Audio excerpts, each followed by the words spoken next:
The advice and opinions expressed by the host of Autism Live and her guests are meant solely as suggestion and should not be in any way construed as child-specific advice. The Center for Autism and Related Disorders advises working with a board-certified behavior analyst who has experience with autism before starting any intensive behavioral intervention. Any choices you make in determining your child's treatment are completely at your own discretion.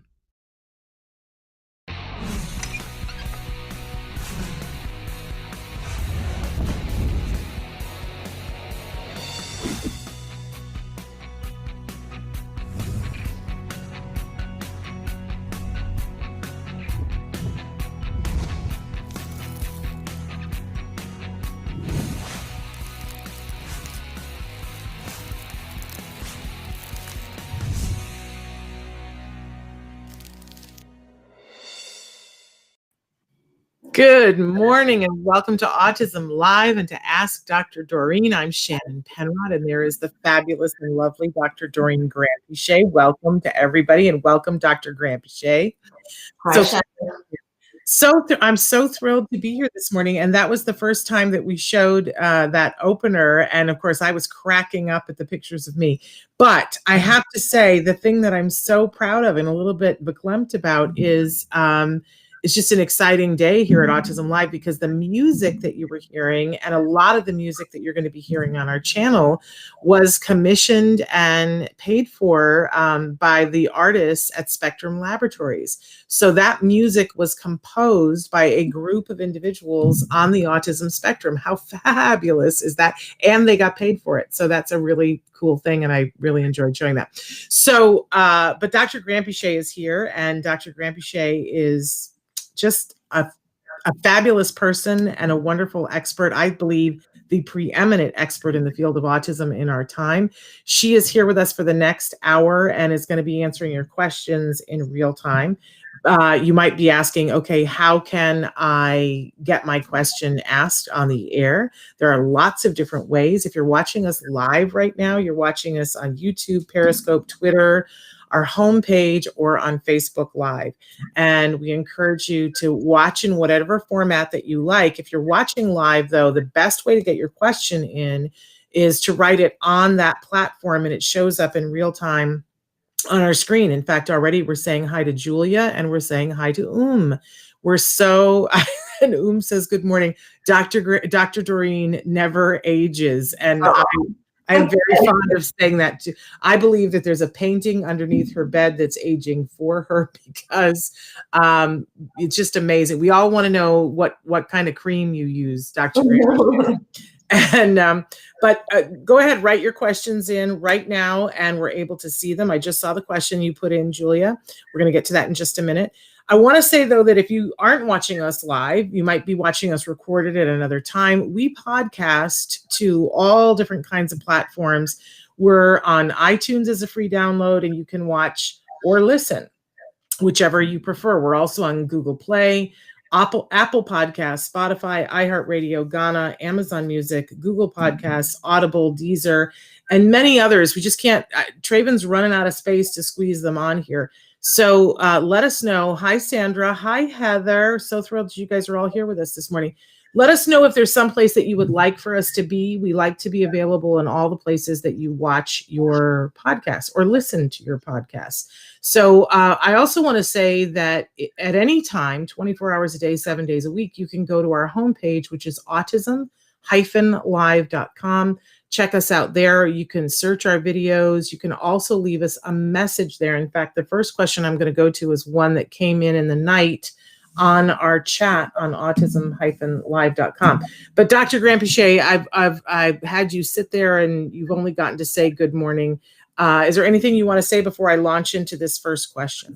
No, not at all. Good morning, everyone. It's always lovely to be here, and I look forward to getting some questions from everyone. Yes, it's wonderful. Okay, so this first question. Hello, my son is 13 with ASD and has very rigid interests.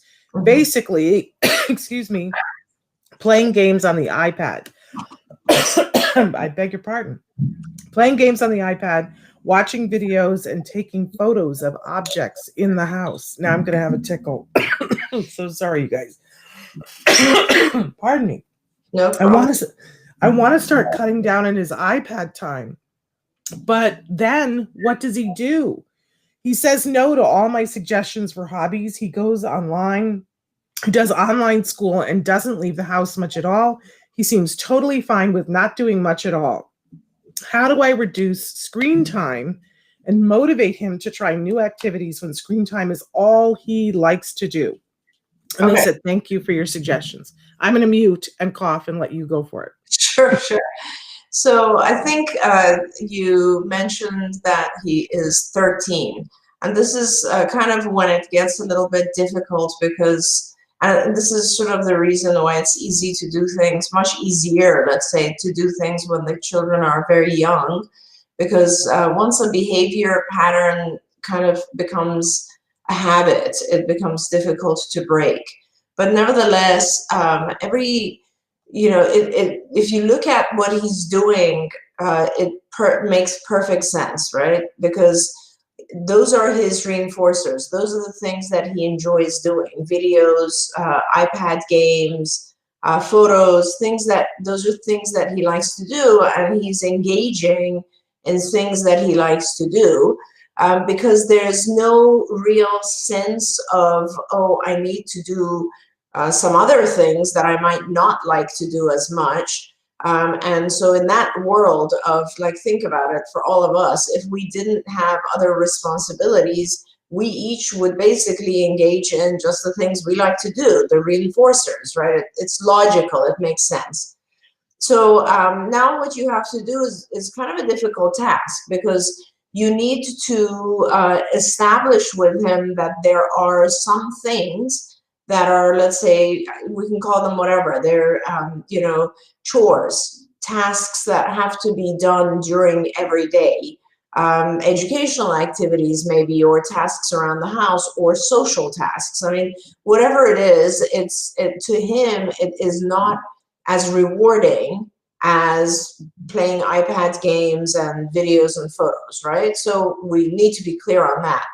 So now you have this activity that you want him to do, whatever it is, whether it's going out, let's say, or talking to other people, putting down the technology. Let's say it's just, think of one activity that you would like to increase, and then you're going to use his preferred activities as reinforcers.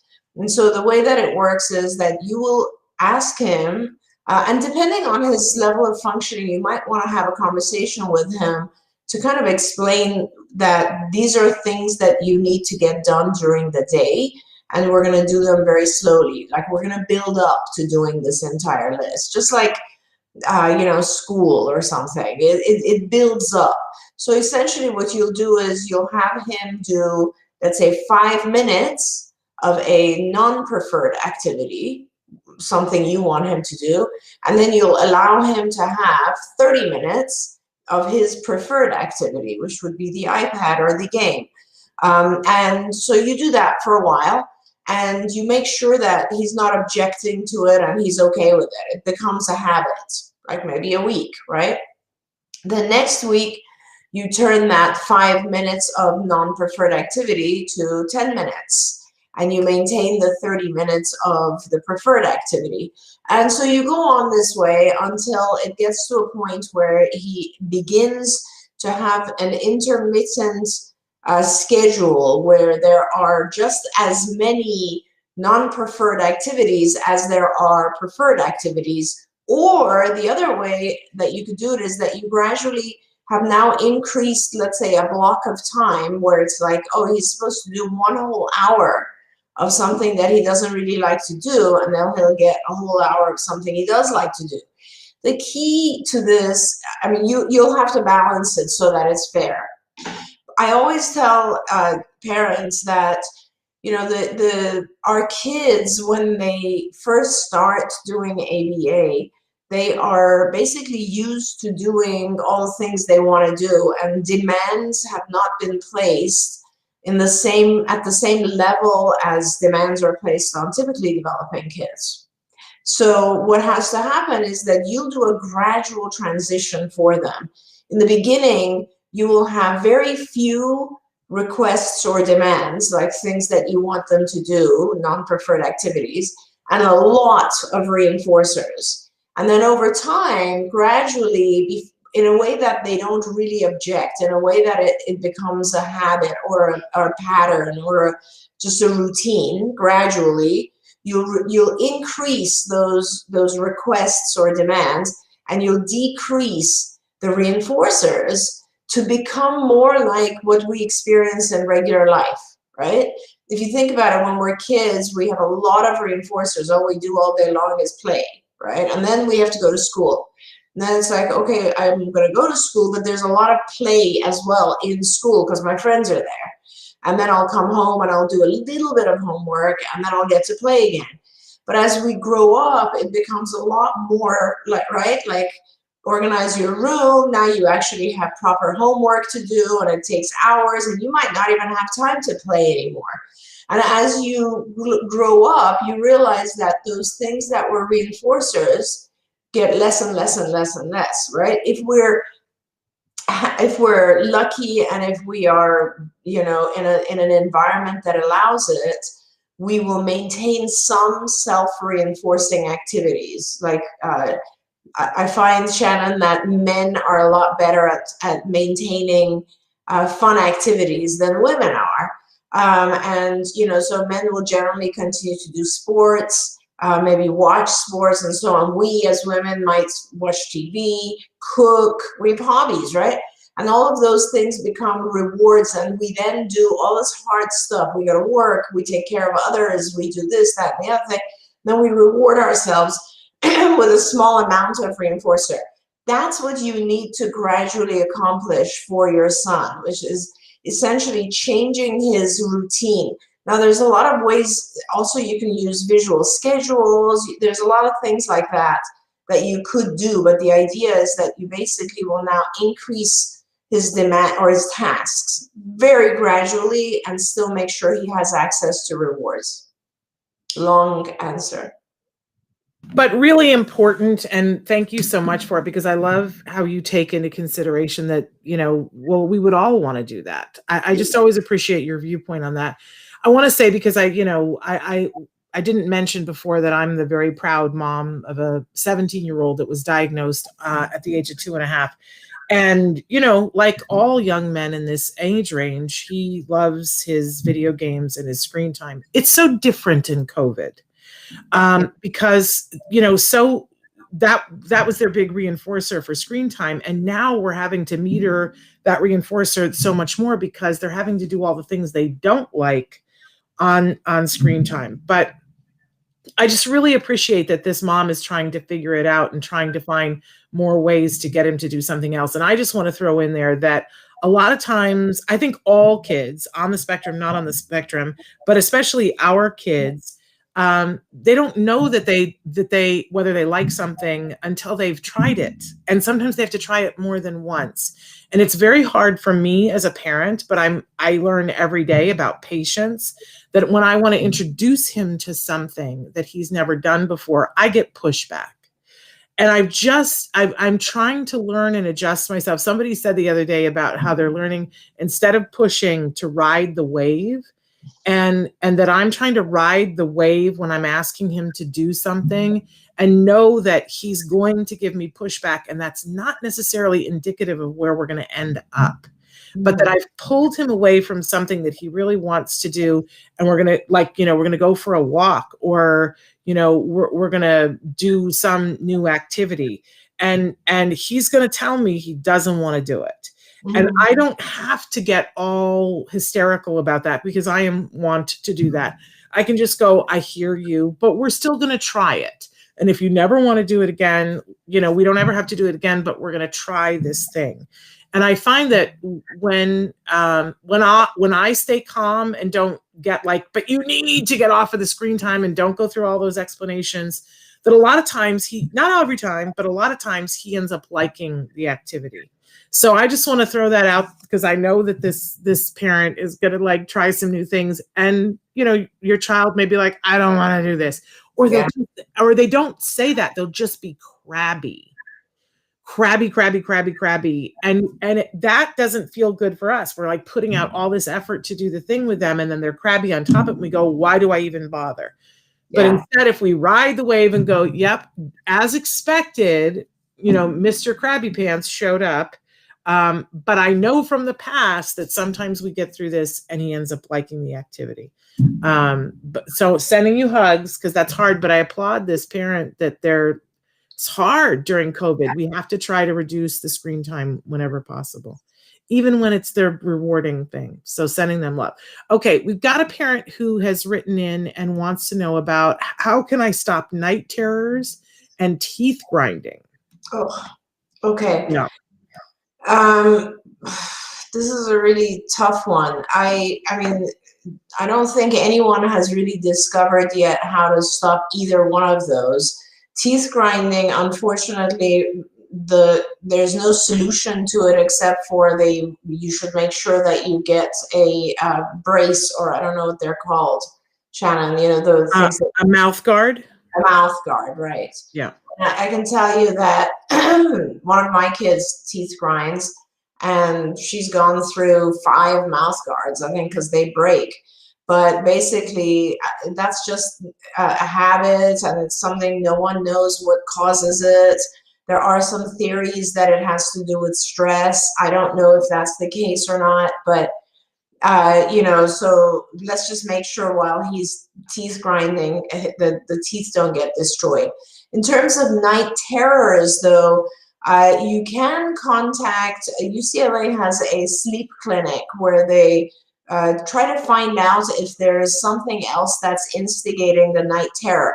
See, sometimes with our kids, it's not really a night terror in the sense that they're not suddenly woken by some scary thought, but they're woken by some physical thing that occurs, like a subclinical seizure or some activity, and then they're afraid of what just woke them up. So it would be probably pretty important for you to get a sleep EEG, which they do at UCLA Sleep Clinic, and what you do, they basically he would sleep there. I mean, you can stay there. It's a little bit tough, but they would be monitoring him during sleep. And I think they might actually also now, even, I'm not sure during COVID now, but I think they had gotten to the point where they would allow you to have the entire EEG electrodes at home.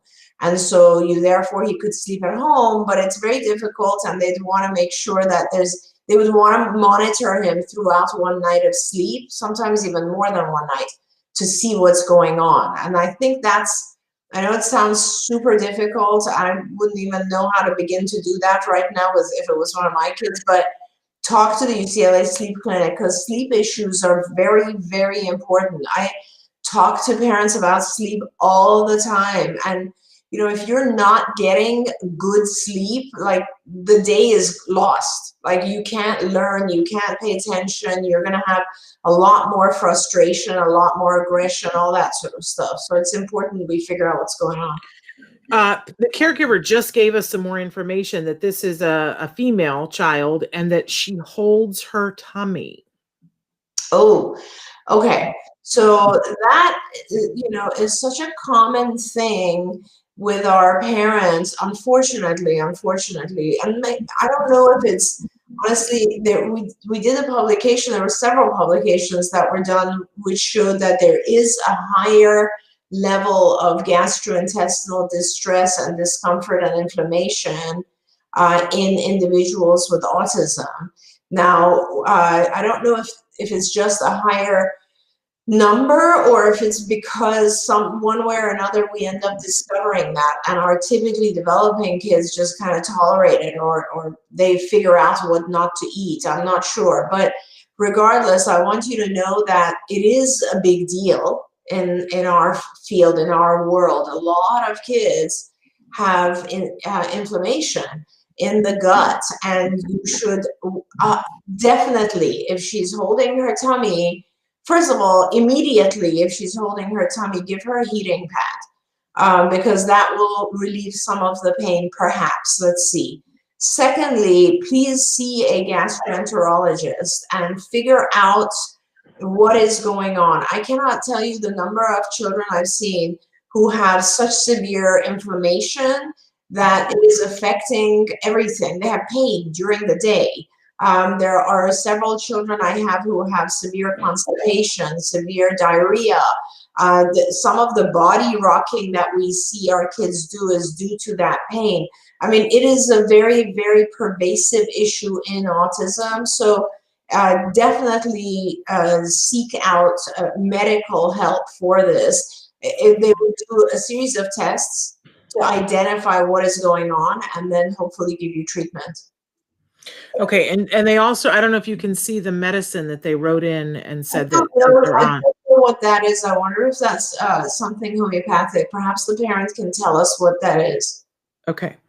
I'm going to move on to another question here that they're wanting to know. Hi, my 16-year-old is high-functioning autism and is so isolated right now, no social contact with peers due to online schooling, that he is struggling with relationships and his sexual identity. He claims he is bisexual, but we believe he feels this way because he is desperately seeking love and acceptance from anywhere. He told me this morning that being bisexual doubles his chance at love. He hasn't been alone with any peers for over a year. Would it benefit for him to see a therapist who specializes in this area, and how do we proceed? There's been a lot of studies that have come out recently that have talked about sexual identity in individuals who are on the autism spectrum is often more fluid, and that there is a higher percentage of individuals in the gay community who are on the autism spectrum than is found in other communities. So just throwing that out there. But Dr. Granpeesheh, what would you like to say to this parent? That's so interesting, Shannon. I mean, because I'll just share some thoughts about it because, I don't know very much about the area of sexuality and autism, but it does make sense that there would be a higher number. There's early studies, and this was actually one of those studies that I did for my master's 100 years ago. Very early studies, people were looking at gender discrimination by individuals with autism.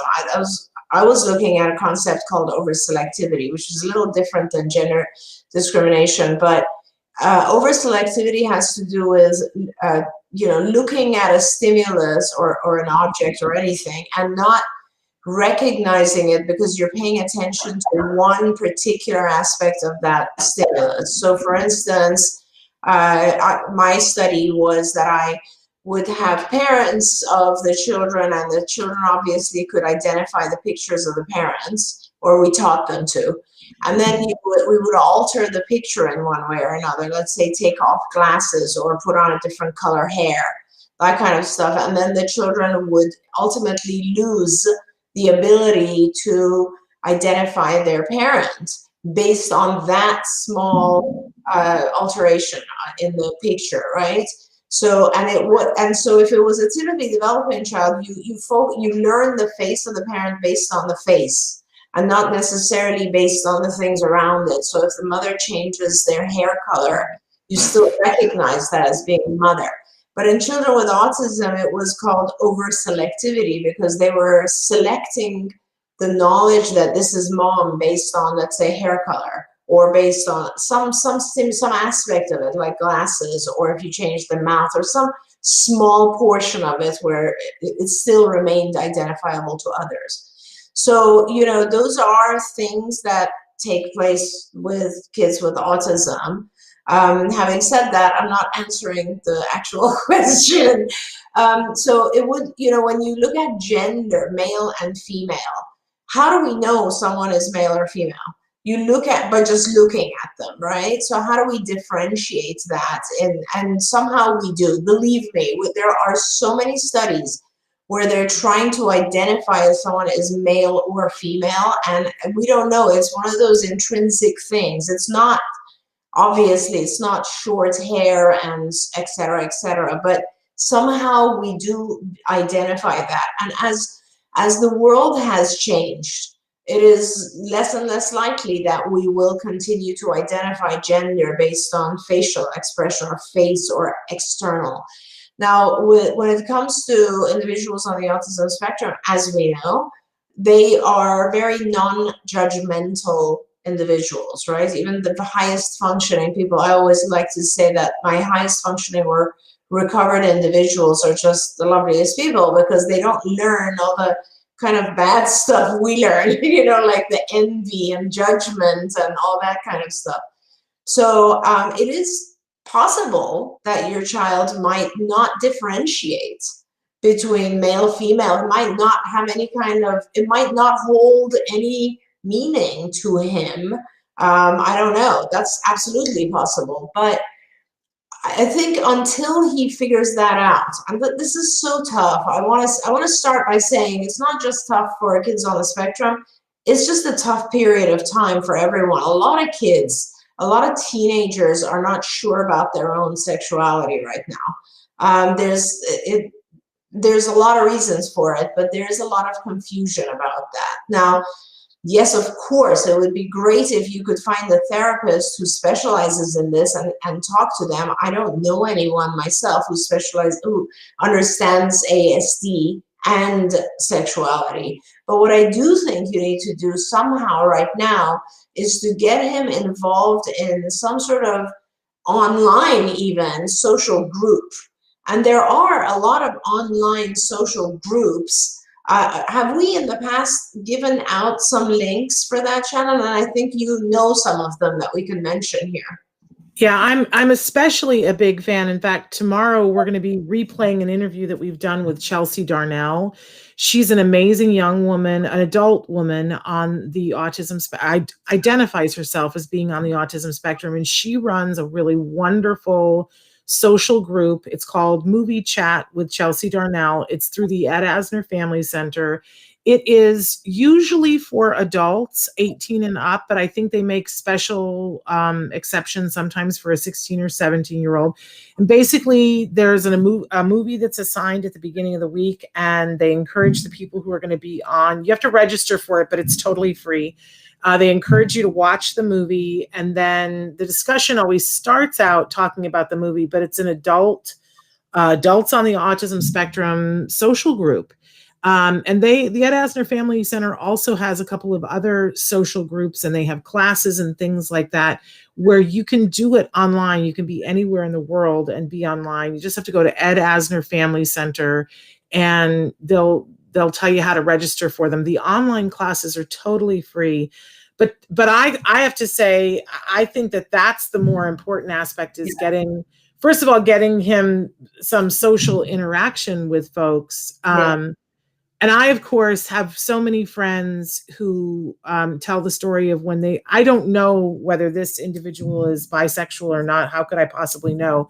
But I just want to send love to this caregiver and say that I have so many friends on the spectrum and not on the spectrum that tell the story of when they were trying to come to terms with who they were, and all they wanted was acceptance and love from the people around them. And that I think if we could fast forward 5 years into the future, and when all of that is settled, and you know what your child's sexuality is, and they know what their sexuality is, that where you're going to want to be is in love and acceptance of who they are. And if as much as you can apply at 16, I would think would be the most helpful thing for your child. But I understand that's not the question you were asking. So back to you, Dr. Gramsci. No, I mean, I just want to say, it would be interesting for me to hear the point of view of some of the parents here.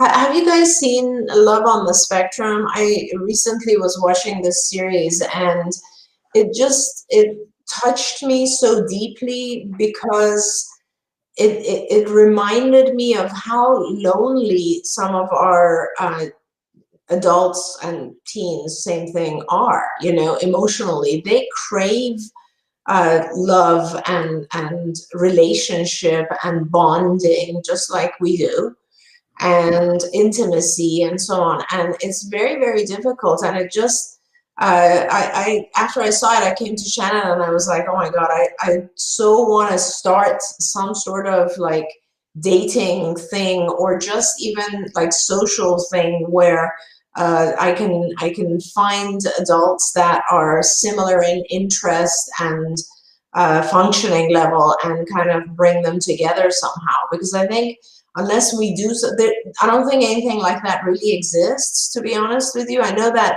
the program at UCLA Peers has some boot camps, but they don't, you know, I'm thinking more kind of like a dating app, not necessarily a dating app itself, but like, tell me about your interests and let me try to find someone who is compatible for you. And at this point, you can online chat. Because I honestly think that our kids need some help with this. So you're talking about an ASD Yenta? Like yeah, a Yenta that's exactly it. Like, that makes me so excited. Can we call it that? Can we call it Yenta.com? ASDyenta.com. I love it. And I also love what this parent wrote in, and they said, thank you. That's tremendously helpful. We love him no matter what he identifies as. And I think that's the whole ball game right there. But getting more social during COVID. So ASD Yenta, and they're saying it's a really good idea. All right, we gotta get that domain purchased today. So wonderful. All right, let's. Now I'm all excited. I'm all at Twitter. Let's go back to some questions here. Hi, Dr. Doreen. Can you share some ideas on how to increase language, commenting, etc. during peer play? One of my kiddos is very silent during peer activity, and that makes him less popular. Thank you, Heather, for writing in that question. That's a great question. So I'll try not to go in a million circles on this, but I guess the first thing that comes to my mind is there's prerequisites that need to be in place so that peer play is successful. A lot of times we think that if we give our child a series of rote responses or rote instructions, that they'll be able to handle peer play adequately. But peer play actually depends on a lot of other skills. So I think your best bet is to honestly, I would recommend that you check out the site Skills for Autism, www.skillsforautism.com. And there, that's CARD's curriculum. That's the curriculum that I built for many years. Now, in there, there's a section for that's called social. There's a curriculum area called social. So there's 8 different domains, and there's language and adaptive and executive functions and so on. And I think you begin with social. And oddly, or maybe it's under language, or maybe it's under both areas of the curriculum, but you're looking for social conversation. There's lessons that are called social conversation, because social conversation is a very difficult thing. It's not just language. It is, the individual has to learn. I'll give you some examples of these other skills that I'm talking about. They have to be able to kind of learn things like, how do I respond when there's one child playing with me or one other person versus a group? Because group dialogue is extremely different than individual dialogue. Second is they have to learn, like, what do I do how do I read other people's body language and facial expressions? Because that is in social conversation and in play. That is how we identify if we are doing something wrong, if we're being boring, if we're off topic. It's by reading other people's expressions. How do I do that? And how do I repair it if I notice that people are walking away, if I'm losing people in the play setting, if they're preferring to play with each other as opposed to me? What are my ways to repair that? What are some conversational skills that help me introduce and get into the social setting as opposed to maintain when I'm in there, as opposed to repair when people are leaving? There's a lot to learn there. So I really recommend that you go into skills, because it would kind of be a disservice if I was just to say, well, observe his play and give him some rote sentences. You can do that, but it won't always be appropriate. And if you wanted him to learn actually the formula, kind of how to socialize in peer settings, then you need to teach all these other types of skills. If he's a younger child, you're looking at things like sharing, turn taking. I mean, there's so many different things that come in before you can focus on getting appropriate conversation into peer play. And of course, this is a great time for me to read what the free offerings are from Skills and IBT this week. And you're not going to believe, it's like they've got a Vulcan mind meld with you. And we didn't know that this was until I opened this just now. Okay. So each week, Skills and IBT, the Institute for Behavioral Training, offer free things, and they send me an email. This week, for our ABA parents and guardians, they're offering a free IBT parent e-learning course. And the topic this week that's free is Parent Tackling Autism as a Family, which I think is going to be super helpful for a lot of you. I'm going to read the whole list, and then I'm going to give you the way that you get these free offerings. So for parents, it's Tackling Autism as a Family. And keep in mind, you can, anyone can see any of these. So for the educator community, though, they're offering the free IBT educator e-learning module. Are you ready for this? Educator, the social environment. How awesome is that? And that's available. That's available to educators at no charge, but parents are always educators, so you might want to check that out. They're continuing to offer their RBT 2.0 training course. That's free for parents on a case-by-case basis. You'll have to reach out and ask specifically for it. That's over a $400 value. And they're giving that for free on a case-by-case basis. Get your pencil ready for the phone number. In addition, they will continue to offer 10% discount on all Skills products for anyone that refers to us and says that they watch Autism Live, or you say, Shannon sent me and I want the Friends and Family program. That's my little joke, but they appreciate it. So here's the phone number for all of that, 877-975-4559. Again, that's 877-975-4559. If you are watching internationally, as I know so many of you do, you can send the email directly to me at s.penrod@autism-live.com, and I will forward it to the appropriate people over at Skills and IBT. But how great is that this week it's actually about something social in the classroom, which I love. Amazing. I think that we had the same thing happen last week. They gave us something that was right on topic. Amazing. Yeah, right on topic. Vulcan mind meld. It's so good. I want you to know that we asked the question of the parent about the medicine that she said, and we didn't know what that was. And they said it's a tablet form of melatonin. Right. So, yeah. I mean, melatonin is good for helping one fall asleep. It's not so good for maintaining sleep. It generally wakes people up about after 4 hours or so. But that aside, you really should figure out the underlying issue, which seems to be something with her tummy. And I can't stress how important that is. Okay. I have another question that came in the night. What tips do you have to give a neurodiverse couple really struggling with this pandemic?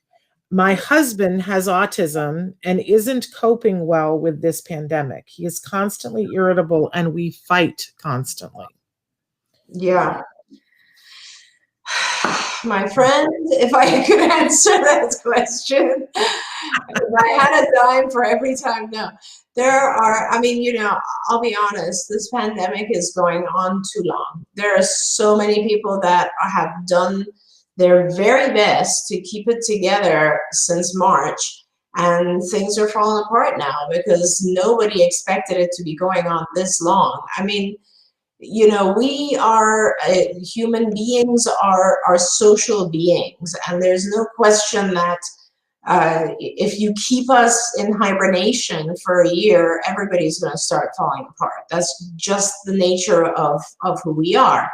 So it is very, very difficult. I guess I don't know anything at all about your husband. I would recommend that it might be helpful for the two of you to talk to a marriage family counselor and who can help give you some guidance on, you know, if it was me, I would be asking your husband to kind of break it down in terms of what are the things that are disturbing him about the pandemic, and then to help rationalize them in some way, and then to help give some objective end to this whole thing. Because I think what we all, those of us who can handle it, I guess, or who are tolerating the pandemic, are holding on to the hope that things will get better.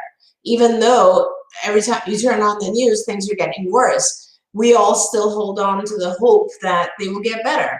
And I think, you know, that has to be part of the solution for him, that he has some motivation or hope for the future. We do happen to have a very, very good licensed marriage family counselor who knows all about autism, and his name is Vince Redmond. And Shannon, if you email Shannon directly, I'm sure Shannon can connect you. Vince has been with me at CARD for over, I would say, almost, 25 years or so. So he is extremely experienced in behavior analysis and ABA, and he knows a lot about autism, and he is an LMFT. Somebody just wrote in and said that there is an app for those with ASD to make friends, called with others. You can make friends with people around the world. It's called Making Authentic Friendships, or MAF, MAF, excuse me. It was featured on the Today Show in March 2020. It's to help people with special needs to connect. So what a wonderful resource for people to check out and see if they can. I don't know it, so I have no idea, but check it out and see what it is, and see if that's something that will help you. I still like the idea of someone who's a matchmaker for people on the with ASD. I'm still loving this. I think I said Yeti, but I think it's Yenta. Yenta, you said Yenta. Oh, I said Yenta. Okay. Yeah. Okay.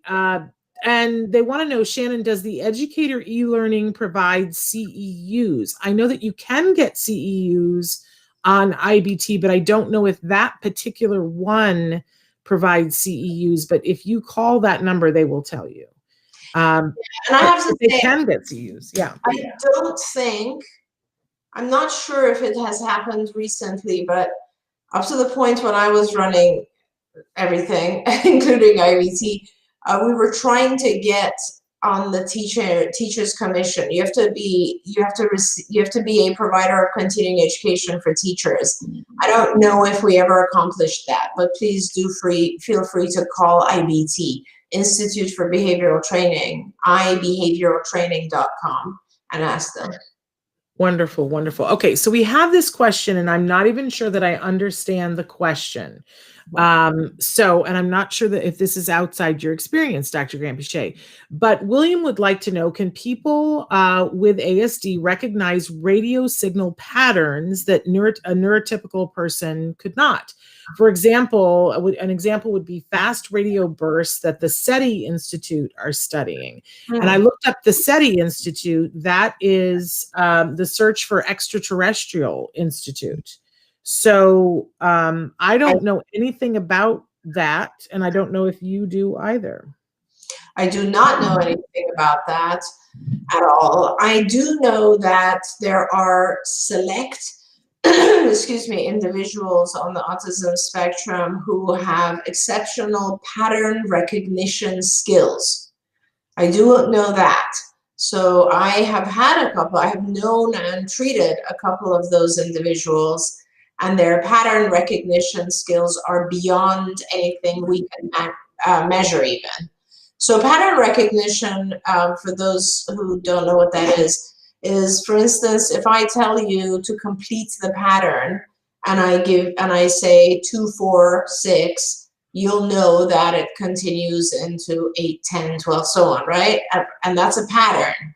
And so you, based on the first few things that I tell you, you recognize a pattern, and then you can extrapolate.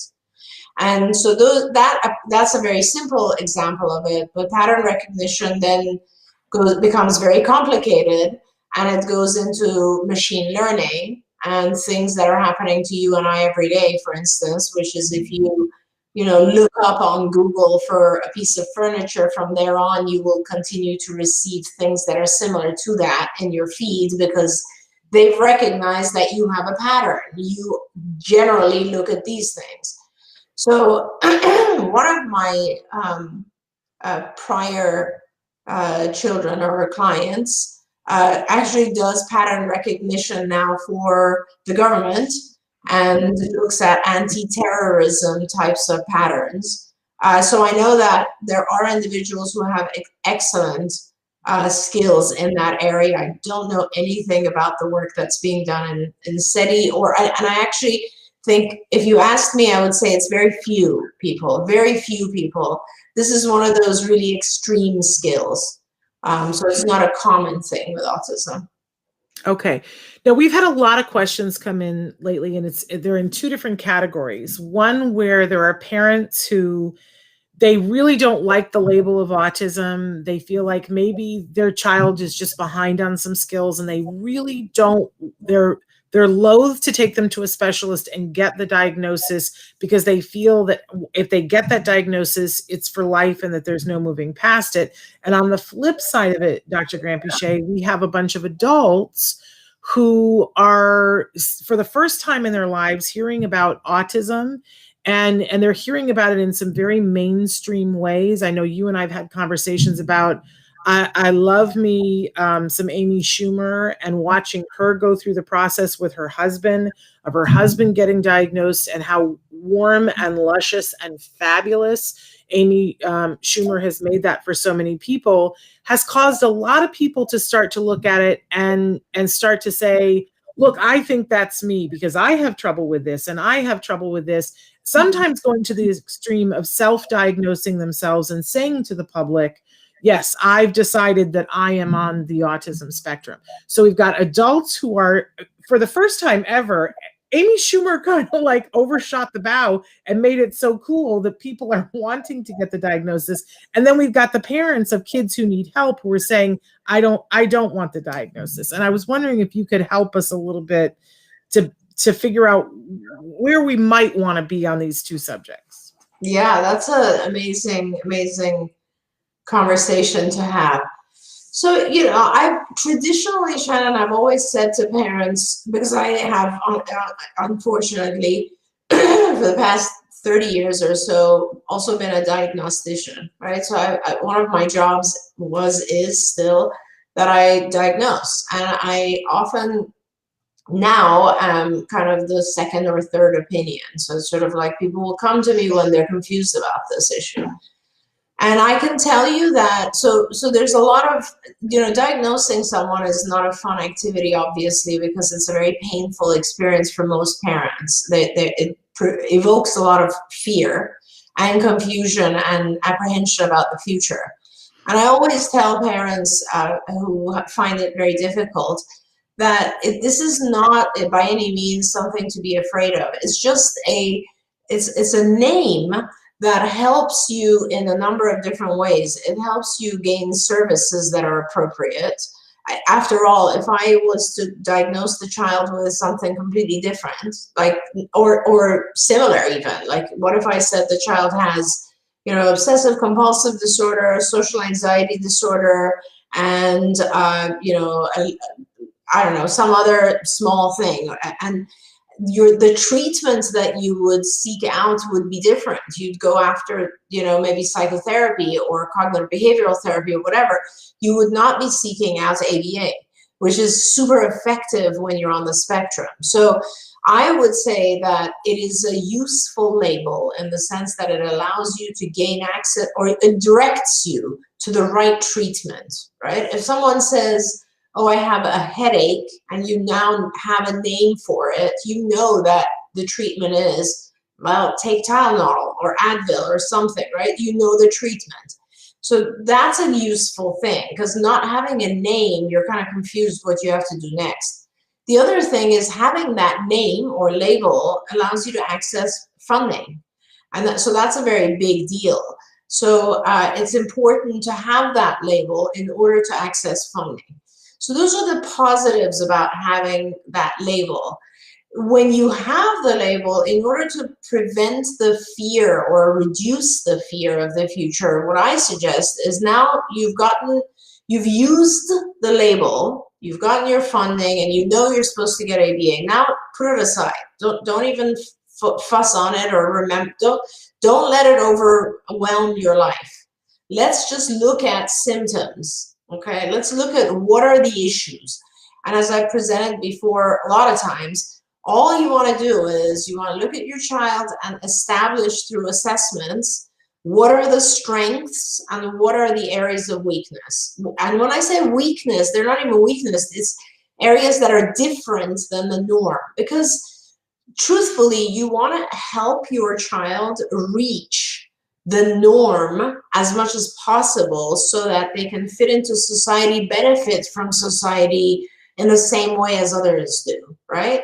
So what are the things my child is super good at, and what are the things that they're not so good at? Just like we do with our typically developing kids who have, let's say, problems with math. You don't just ignore it and say, well, my child's going to want to have problems with math forever and good for him. You get a tutor, right? And that's what ABA is. It's like, let's find a tutor for the child who can help him catch up with language, peer play, social aspects of life. Maybe this tutor can also help my child not tantrum or be aggressive when and use their words instead. That's what ABA does. So you just look at the symptoms, you identify those behaviors that need to change and work towards it, and you'll see great improvement. So that's kind of for the folks who don't want the diagnosis. That's how I feel like you should really move past that obstacle, because there's a journey ahead, and until you move past that obstacle, you're holding your child back. Okay, so that's that. For those who nowadays want to have the diagnosis, well, some people, honestly, Shannon, sometimes I get parents who come to me and actually do qualify. And it is an aha moment for them. And it is important for us to acknowledge that they've gone through life with this. This is like so many children who have dyslexia, and it takes years and years before we figure out, oh my God, this child has dyslexia. That's why they're having a hard time academically. Same thing with some of the folks who come and actually do, in one way or another, have very high functioning autism, which used to be called Asperger's. And basically they have somehow managed their way through life. It is helpful for them to get the diagnosis and to find the right treatments, which, if you are extremely high functioning and have managed through life so far as an adult, then you probably are very high functioning. And then you should actually access something like cognitive behavior therapy, which would be helpful for you. But then there's a smaller group, I guess, or I don't know, but we're getting more and more of this, of individuals who actually think it's cool to have, it's trendy to have ASD, and or they would like to have accommodations made for them based on this. And I just become super defensive towards, personally, having tried to support so many parents along this journey, which is not an easy journey. I just find it a little bit offensive for people to try to use the diagnosis to make life easier for themselves, when really it's not an easy thing. It's not something to be, you can't just jump in and say, hey, I want the same accommodations. Truly, there are individuals who it's hard for them and they deserve those accommodations, but not for everyone. So,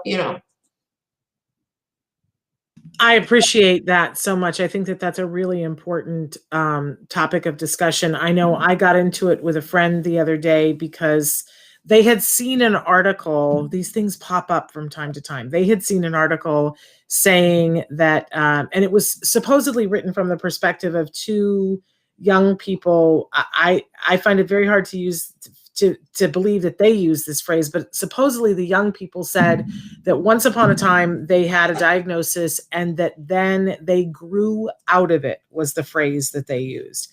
Okay.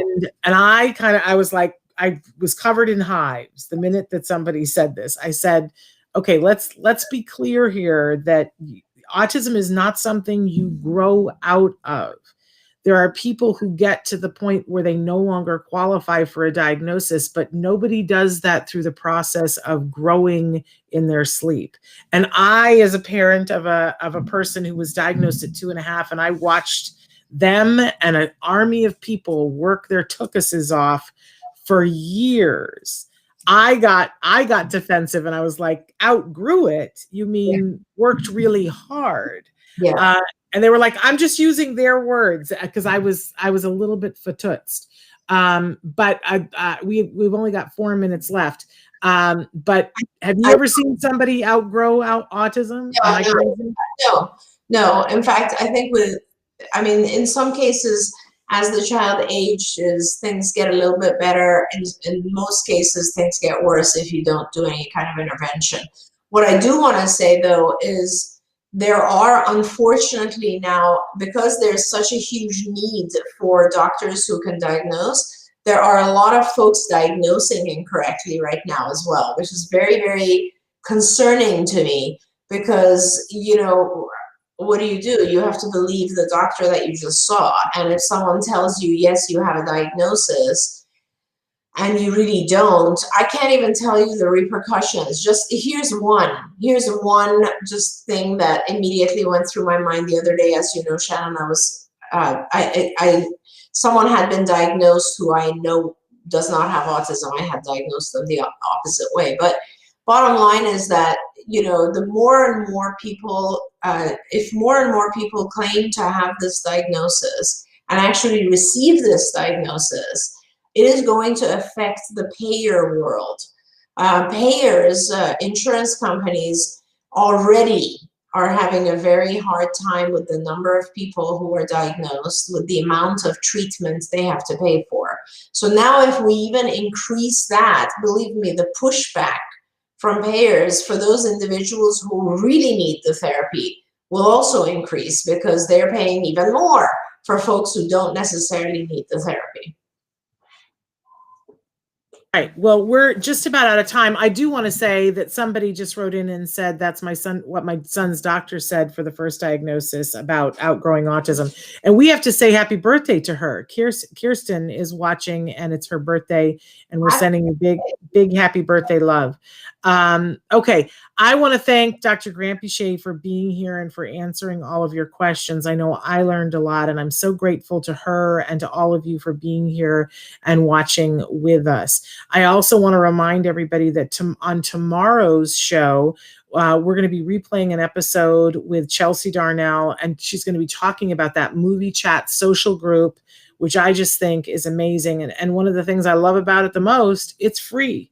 And doesn't matter where you are, it's online. And that all is happening through the Ed Asner Family Center. But Chelsea, we did an interview with her earlier while we were in COVID. And so we're going to replay that tomorrow. And then on Friday, Nancy Allspaw-Jackson is here with me for Let's Talk Autism with Shannon and Nancy. And our special guest is going to be Kristen Roth from the Autism Society of America. They're going to be talking about what Autism Society of America is doing about COVID. And I know that that's going to be a big discussion, because I think everybody, as you said, Dr. Granpeesheh, everybody's sort of at the end of their rope, and we need to make knots, because we're not all the way through.